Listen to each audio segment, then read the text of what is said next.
All right, check, check, radio check. We are at the hour. We are 4:30 Apple time, East Coast. So thank you for taking time out of your busy day, busy schedules to join us.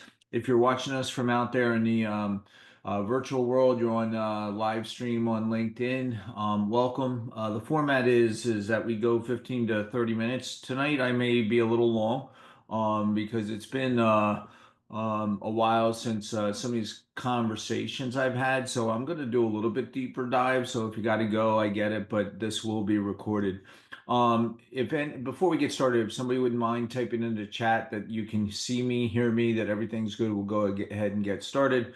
Keith, thank you. Good. And we'll go ahead and go from there. So, are you on course for retirement? There's a tool. I am a master mentor with Money Tracks. Last couple of weeks, we've talked about whether it be the personal economic model. And this is sort of an extension of that conversation.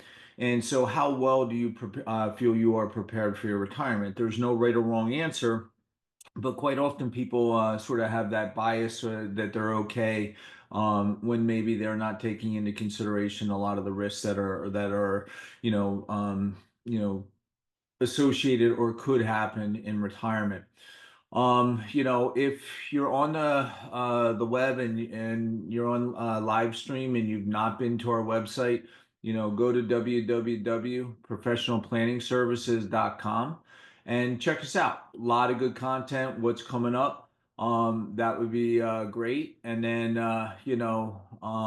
there's also we got upcoming events, education. Kaizen is going to be something I talk about next week. It's just there's a plethora of information out there. So we worked hard on building this out. So depending on whether you're an individual that's currently still working, or maybe you're in retirement, or maybe you're a small employer, whatever your function or role or your goals are, we can offer insights, strategies, and go from there.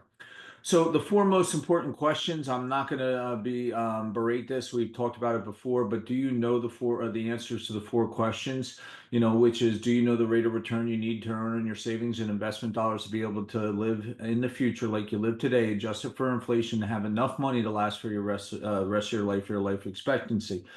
And that's an important question. And then the next logical question, do you know how much you need to save on a monthly or annual basis to accumulate enough money to make sure that your retirement is, the retirement that you want, and you want to stay live at the same standard. And then when to retire, right? So, quite often people say, I want to retire at 55, I want to retire at 60, I want to retire at 65 or 70, whenever that is. But how does the math play out then if or do you have to work longer when maybe you weren't expecting to? And then lastly, do you know how much you will need to reduce your lifestyle? That is absolutely critical because, a lot of people hear rules of thumbs and, you say, hey, if you're just making it now, that's basically saying you're living on 100% of your lifestyle expenses. And now, people will say, well, I won't have a mortgage in the future or whatever. We account for all that stuff, but you should know the answers to these questions. So last time we talked about a personal economic model. If you've not seen that recording or that demonstration, I'd encourage you to go and see the recording. The link is on our website. And then what we're going to talk about today as part of our process is the financial GPS. And this is where we start to get into the weeds a little bit. And so from here, what I'm going to do is switch over to the software. As I mentioned, I am a master mentor with Circle Wealth. It's been a while since, I've shown or used these tools. They've updated some of this stuff, and I am very impressed. And I think they do offer a lot of good insight. So these questions are the same. So we're just going to click on them quickly. This is real time now. Do you know the rate of return? Do you know how much you need to save? Do you know when to retire?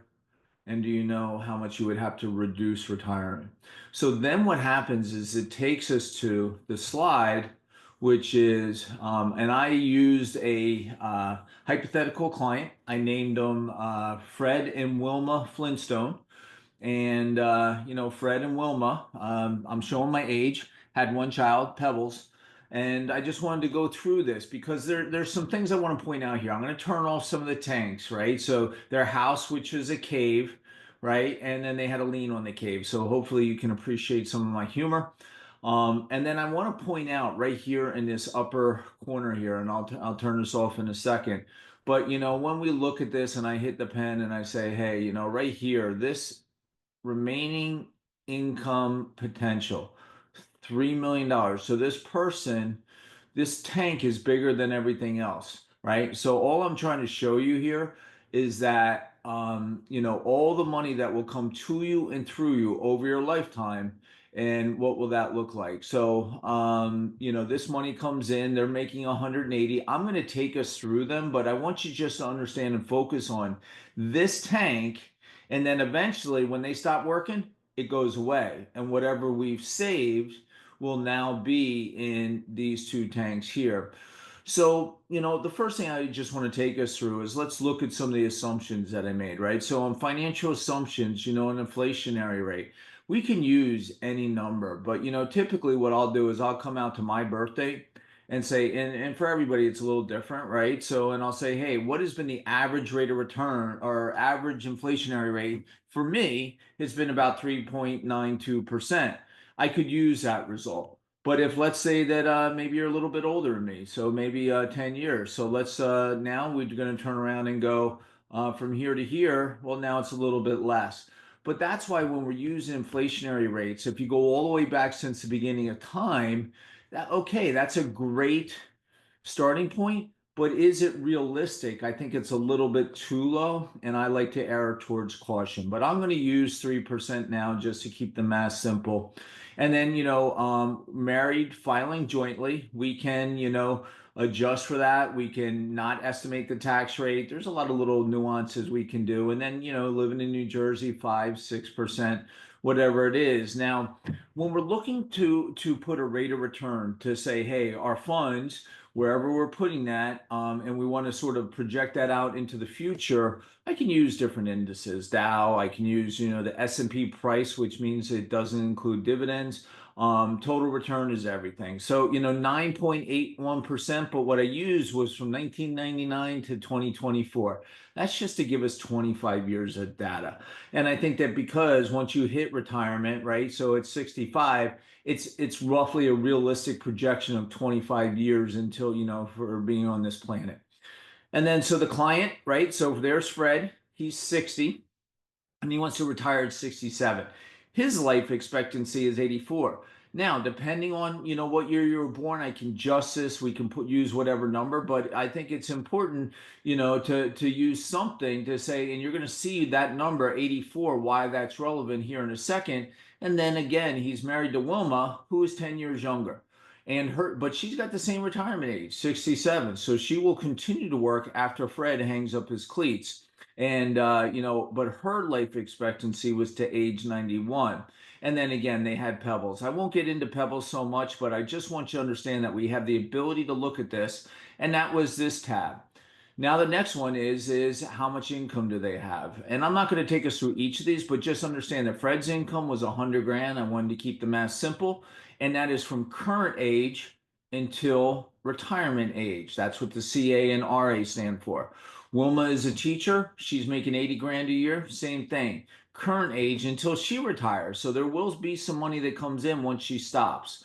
Fred's Social Security because he was a little bit higher income earner, and Wilma had some childbearing years. So we said 36,000 for Fred and 24,000 for Wilma, and that started at retirement age and ended at life expectancy. And this was also adjusted should Fred predecease Wilma, which is likely, then she would get a step up to his Social Security. We can talk about that if you'd like to learn more about Social Security. Again, I'm doing my first workshop for Social Security next week in Rutgers.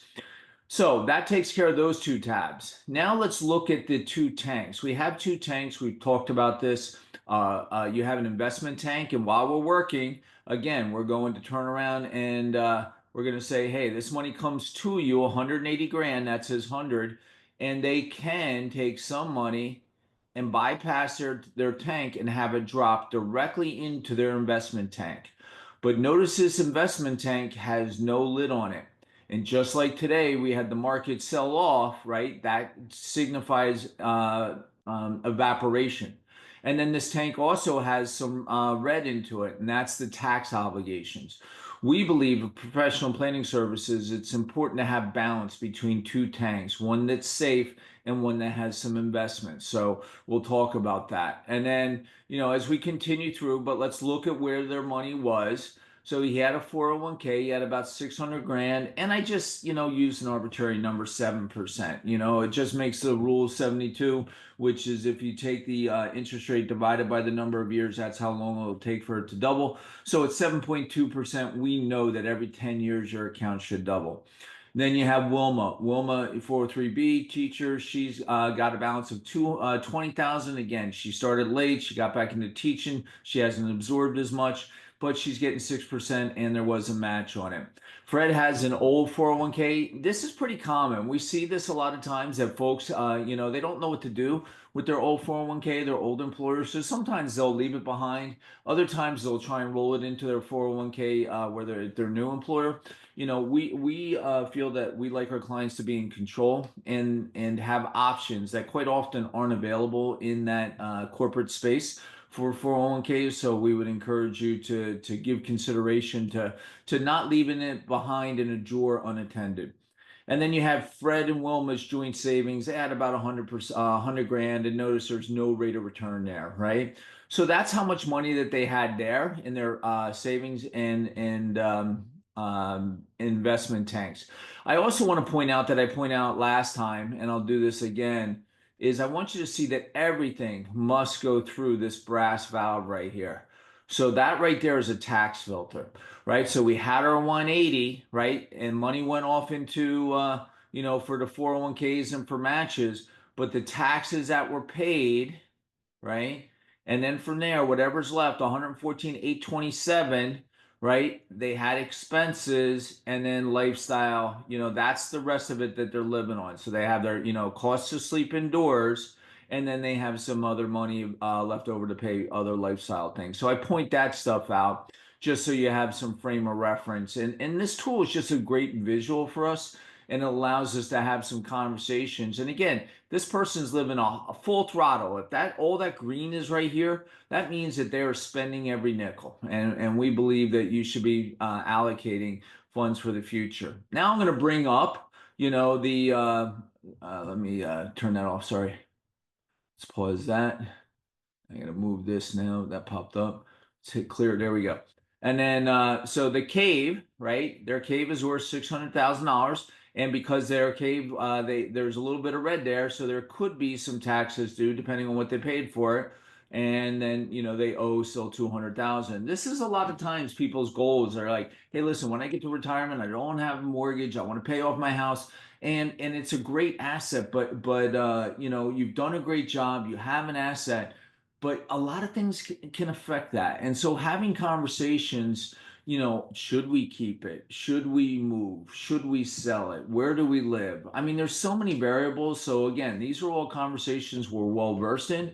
But this right here, they had $200,000, 7% rate of return. They're paying $2,000 a month P&I, and it is a loan. So that takes care of that. And then the cave, right, 600,000. But when I come in and I look at, right, they originally, their cost basis was 300, and that's why there could be, remember, married filing jointly, married couple gets a 500,000 step up in basis under current law. So there shouldn't be a tax gain, but there could be, and that's why they're showing a little bit of red there. And then, lastly, we have, life insurance. This is one of the, if you ask me, Chris, in your career of over 30 years, what's one of the biggest weaknesses people have in their overall financial plan? And I think that I would have to say that people follow water cooler advice. They read an article, they hear something, they say, I don't want an expense, so they don't buy life insurance. But if you've ever heard me speak publicly, I talk about what happened to my dad when I first got into this business. I was afraid to approach him because I just didn't like the way that they were selling life insurance. It just gave me an icky feeling, a little bit sketch. And I was just, wasn't comfortable approaching my parents to try and sell them life insurance because of the way I was being taught. And that was permanent insurance is what I was being asked to, I'm sorry, buy term and invest the difference is how I was first taught. and then my dad died. And as awful as that was, a year later, my mom, had to sell the house. And so, insurance is absolutely, in my professional opinion, over 30 years, that has to be a hub of your overall planning. It gives us so much more flexibility and being nimble. Should things like the market happen today, if we have a permanent contract and we don't want to tap into our investments, right, that we don't have to sell today to get money to live on when it's already lost, and then we're exacerbating or compounding a problem, I can actually go to something I call a volatility buffer, some type of cash revenue and that's in the safe tank. But that's a conversation for another day. I just want you to understand that this is what most people have. They have some term, they have it through work, and they do not own it. It is a part of their plan. It typically is a corporate benefit. So in Fred's example, this was 2 times salary. That's why it's 200,000. Wilma's was 1 time salary. This is very common in the public sector, right? And so when we're out there and we're looking, and I see people that have it, I get it. And then you hear all these commercials. You cannot get in a car today and not hear of SBLI or Ethos or buy term insurance. And it's just renting, right? You're renting insurance. And when you go into any major city, anywhere in the United States, usually one of the largest buildings in that city is an insurance company, right? Life insurance. And a lot of people don't know that 98% of all term claims never get paid. So this is a winning bet for the insurance companies. And what I try and show people is educate it. We need it. We need an umbrella over our head, but it should not be, I would not rely solely on term insurance as part of my planning. So sorry to go too deep there. And then this was just, your funded lifestyle expenses. And as I look at that, so that 90,000, I'm going to come back to that, but in the lower corner there, just so you're looking. So when I come back over and I say, hey, you know what, this 90,000, this is the present value, of whatever's left over after all expenses. So they're making 180, they paid taxes, and they're living, their expenses are 24, and then whatever's left of 90 grand, they're living life. So what I wanted to do is I wanted to just go through and start to click through this. They now are 60. And now remember, we said 7 years, Fred's going to retire. So let's just see how things start to progress. We go to 1 year, and notice that the income tank is starting to decrease. This is this big one. 2 years, 3 years, 4 years, 5 years. So their investment tank's growing. 6 years. And now Fred stops working. Now, Wilma's still got some work a little bit coming in, right? But now Fred is pretty much saying, "Hey, listen, I'm done. We got 1,300,000, 1,400,000, and let's just forget about let's so that we're not muddying the tank here. Let's just saying, hey, listen. Notice Fred's term insurance went away, right? He had it, and then he didn't. And that's important. At 67 years old, the point in time when you're most likely to die, you've lost your insurance. You may very well not have term coverage, right? Or be insurable. And now you have another issue. But let's just fast forward. Let's just see how this model starts to play out. So 67, remember, she was 10 years younger. So she's now 57, and she turns around and says, hey, let's just take this out to her 74, 75, 76, 77. Now she's done. And the only thing that they have in here, and if I were to scale this back, right, we can see the only thing that we have in this scale is Social Security here, right? But also look at what happened to the investment tank. From the time they retired to 10 years into it, it's also cut in half. I'm going to close this out and just say, hey, listen, we know that this money is coming from Social Security. Some of that is taxable. We'll talk about that if you come and see me live. But now this is all they got. And they're 77. So what does the end of life start to look like? And now I say, hey, it's 78, 79, 80, 81. And remember, Fred life expectancy was 83, and now she's 84 and she's out of money. This is the problem that I hope to fix. And then we come back to, and you say, well, why is this $190,000 down here? And what I say is because that is what it costs to buy the same loaf of bread, the same gallon of gas, the same gallon of milk, right? I hit clear and I just say, sorry, let's clear that again. And I say, remember, that was the 90,000 they were living. They left at 100%. So we could live on less. Maybe Fred's not here. We don't need that much money. I got it.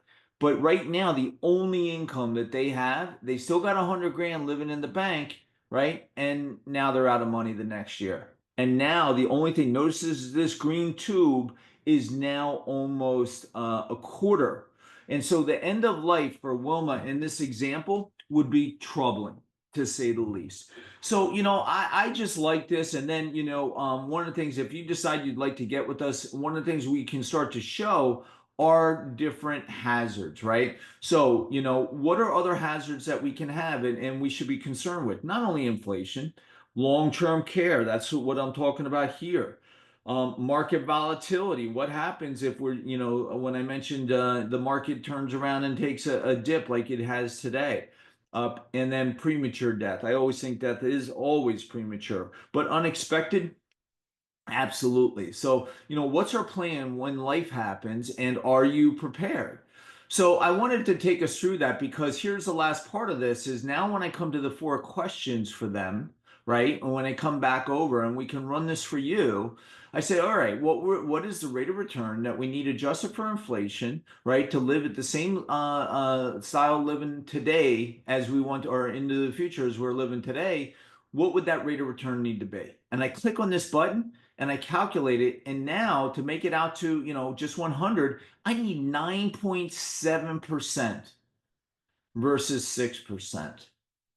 And that's where I start to say, is that, going into retirement, taking that much additional risk to me doesn't sound prudent. Okay, how much more would I need to save? This right now, this model is saying you need to save 32,000, or they're saving 32,000. They need to save more. How much more? Well, they click on that. And this is why it's a bad conversation for a lot of folks. We're now asking these folks to save double. They were making 180 net after tax, right? They're probably making 150, 140, and $60,000, almost half of their income they should be saving to maintain lifestyle in this example. And again, most people have no idea and they're going into retirement blind. All right, well, you got to work longer. Well, how much? I'm absolutely done. I'm 67. I have one client said, I'm absolutely not working anymore, right? And so, all right, how much longer? And that person has to 76. That's another 9 years, right? And for Wilma, so it's another she's able to make it to 66 and they're able to make it. And then lastly, how about less income? So we're going to spend less, right? So calculate the withdrawal. Now they got to live on 75 grand a year. So, that's just one of the things that I just think that a lot of people just, when they're listening to talking heads, they hop online to a do-it-yourself calculator, that they're not taking all the circumstances into consideration. So I'm back to my presentation, and I'll go ahead and wrap up. I did pretty good, right? I think I stayed pretty close on time. I'm going a little fast and I apologize because I just want to make sure I got through all that content. So this is recorded. If you'd like to go back and watch it again or have it done for you specifically, please reach out. But one of the things, and I see I got a couple of chats here, so I'll look at that in a second. But April 12th, 9 o'clock a.m. We're almost full, right? So come see us. You can't learn less. It's at Rutgers. It's at the business school. We're going to be over here. The lower right-hand corner is the south building. But if you park over to the left, over on the north building, this parking lot right here, if you get there early, you walk right across that bridge. You don't have to walk so far. So we're right in that building, that room there, 1144. We have a great relationship with Rutgers. Same thing, whether it be the 12th or the 19th, we'd love to see you. The registration, Caitlin just put into chat. and then we're going to play our disclaimer. But let me just make sure I got everybody's questions. Good. So yeah, Caitlin put all that content in there. Folks, everybody, I want to thank you for taking time out of your day. Hopefully you continue to find this valuable. Next week, we're going to I'm going to roll out Kaizen. I just wrote 2 folks yesterday. It's a great strategy. And, if you're under 60 and you're looking for another asset class, don't miss next week. So everybody have a wonderful day and see you soon.